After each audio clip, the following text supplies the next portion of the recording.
አሰላሙ አለይኩም ወራህመቱላሂ ወበረካቱ።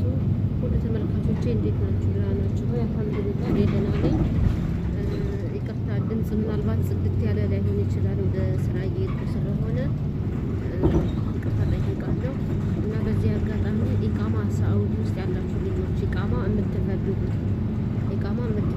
በጠለብ የጠፋችሁ እና ኢቃማችሁ የተበለገባችሁ ብቻ ማለት ነው የሚፈልግ ሰው ካለ ትክክለኛ ሰው አለ ኢንሻአላህ በውስጥ አናግሪ፣ በውስጥ መልስላችኋለሁ። ግን ትክክለኛ የምትፈልጉ ከሆነ ማለት ነው ትክክለኛ የምትፈልጉ ከሆነ አናግሩ። ግን ለቀልድ ለሆነ ነገር ለስድብ ወይንም ለማላገጥ ከሆነ እንዳትደውሉብኝ ወይንም እንዳታናግሩኝ እሺ። ግን ትክክለኛ ኢቃማ የሚፈልግ ሰው ካለ እስከ 6 ወር ጊዜ እስከተሰጠ ድረስ ቀስ ብላችሁ አስባችሁበት ማሰራት ትችላላችሁ ኢንሻአላህ። በብዛት እዚህ መካ ያላችሁ ልጆች